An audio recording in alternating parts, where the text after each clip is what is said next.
You're with Julian on the Brown Note and a review, finally, of Ant-Man and the Wasp: Quantumania, which is annoyingly fitting into this relentless pursuit of the multiverse in its own way, which is seemingly something that all of the superhero franchises want to pursue, as it gives them lots of opportunities for retreading characters or reimagining the same thing. And it certainly falls squarely into that post-MCU Endgame arena of terrible films that have really gotten worse over time. Peyton Reed's a director I don't even know. I don't really like any of his other films. I haven't really seen them. But the couple that I have, I wasn't particularly interested in. But I, as a personal preference, I really thought that Ant-Man and Spider-Man were the two weakest major characters for me. For the same reason, I don't really do the teenage jokey thing. I'm a bit over it. It's too goofy, and I thought Ant-Man 1 was pretty dire.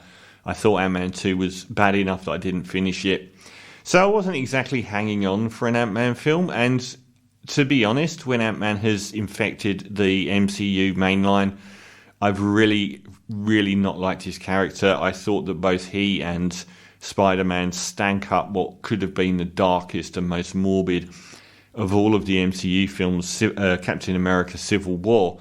And it's like they got scared at the 3/4 mark and went, let's inject some goofy whack oops one-liners into this scenario because that will really help. And the same in Endgame as well. He just, in the darkest, most sad and morose MCU film, he just pops up with some more whack oops. And the thing is, when Paul Rudd's doing comedy, I find him incredibly appealing, but when he's doing drama, I just don't. And I think that shine has worn off him over the years a little bit for me. He's sort of existed in this somewhere between Ryan Reynolds and I don't know. So like it's quippy, which has its place, but that hasn't happened here. So we get this.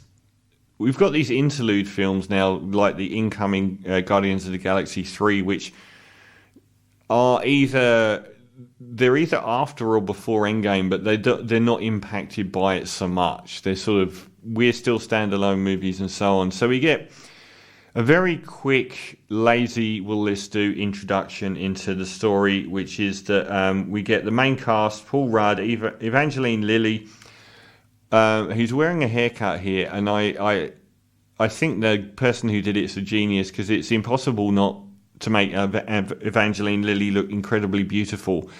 Yet she really does look like some lost hobbit here at times. I don't know how they've done that. And also the mum and dad scenario, two heavyweights being Michelle Pfeiffer and Pym, who's appeared in all the other films, played by Michael Douglas. And they sort of form this family unit with Catherine Newton, who I spent the entire film wondering if she was Téa Leoni's daughter, because I recognise her face, but I don't know that I've seen her in any of the other films. And she plays Paul Rudd, aka Ant-Man's 18-year-old daughter. So we get this sort of faux nuclear family, and for incredulous, impossible to believe reasons, the daughter's created a link to the quantum realm. So the quantum realm is this micro realm where size is meaningless because you're a subatomic level, and it's where Paul Rudd's character spent the 5 years after Thanos snapped his fingers. He was in this quantum realm and couldn't be touched by Thanos' snap, and then came back. And this time around we learn that Michelle Pfeiffer, the mother character, spent 30 years down there and was involved in basically a civil war down there. So even though it makes no sense or credible, in any way credible position, the daughter creates a link to this quantum realm and sends a signal to it. Why would you be sending a signal to it? Funnily enough, the people down there pick up the signal and zap these five down to the quantum realm, where they're initially separated, but then we find out that there's a civil war going on in this quantum realm, And Paul Rudd and his daughter are split up. Michelle Pfeiffer and her husband, Michael Douglas, are split up. And we then find Kang, the Conqueror, played by Jonathan Majors. And we see at the start that Michelle Pfeiffer and Jonathan Majors as Kang the Conqueror were both stranded in this quantum realm decades before. And she helped him rebuild his ship, which had this incredibly powerful nuclear core capable of anything. And when she puts it into the spaceship that he's going to take off in, she sees his past and that he has been a destroyer of worlds. And that's what he's going to continue doing. So she basically traps him there and manages to get out. But she traps him there by putting this power device inside this quantum realm thing that stops him ever being able to get it. And he spends the next decades conquering the quantum realm and creates this vast city where everyone's subjugate to him. And we like, the character himself is somebody that has been traveling through time and has actually come back from the 40th century with their technology so he can overwhelm anyone in the past. And that's his modus operandi. So the rest of the film is them basically fighting Kang the Conqueror and trying to get back to Earth. There's so much wrong with this awful film. For a start, even though I hate the cheesiness of the Ant-Man character and Paul Rudd's goofy playing of it, the same as I don't like the Spider-Man character, it's the only thing that franchise had going for it.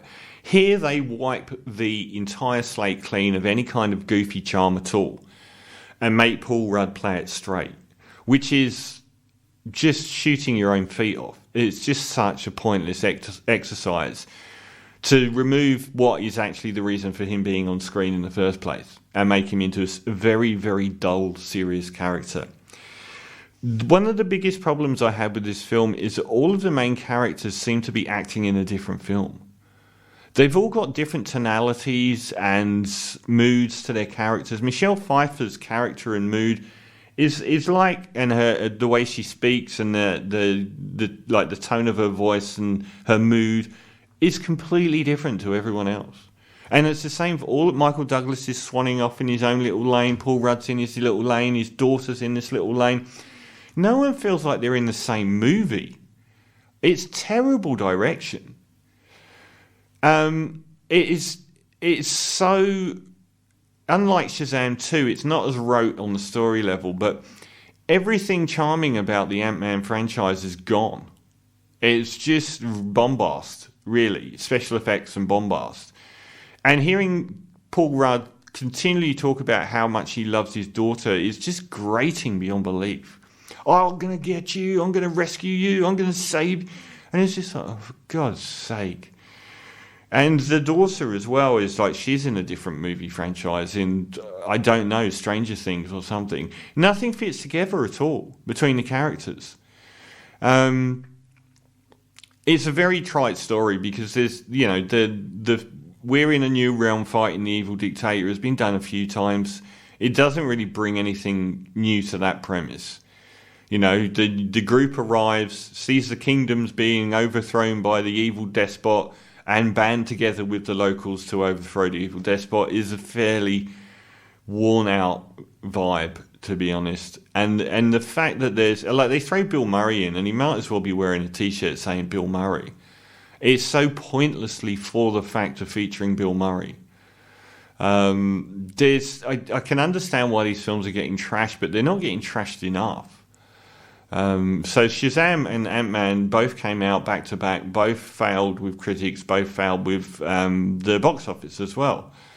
And it's very easy to see why. There's nothing remotely charismatic or charming about this film. It is very, very, very rote on every level it could be. But it's also put together in a very disjointed manner.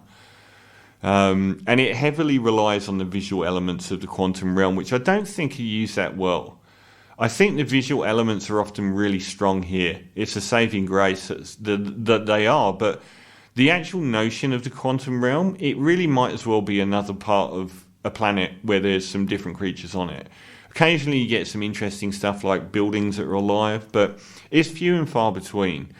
And not it doesn't stand up to scrutiny because a lot of it is incredulous, the way that people act or do. Like the whole thing of the daughter setting up this link to the quantum realm and then beaming a signal down to it to say, we're here, come and get us. It just doesn't make sense. So there's a couple of saving graces here. By far is Jonathan Majors. Jonathan Majors is now embroiled in a sexual assault scandal that may see him never play Kang the Conqueror again. He is superb here. He is Thanos level good. He's a brilliant characterization that isn't one note at all. And his interactions with Michelle Pfeiffer as she gradually realizes who he is and what he represents is fascinating. And he does it really charismatically and really well. Brilliant villain. 1 point for that. A lot of the visuals are pretty stunning, even if they don't utilize the environment as much as they should do. Some of it's really good looking. It may as well have been on a normal planet in space somewhere, because the whole notion of that quantum realm doesn't really come out at all in the film, and the whole notion of him being Ant-Man doesn't really seem to impact much at all. He might as well be Buck Rogers. So that's 2 points. Otherwise, I was very close to giving this a 0 out of 10. So the same score as Shazam, even though objectively it's a far worse movie. It does do, the visuals and the villain are much stronger. So I'm going to give Ant-Man and the Wasp. The Wasp is like, none of the characters matter here. Ant-Man and the Wasp, Quantumania, the same score as Shazam, a 2 out of 10.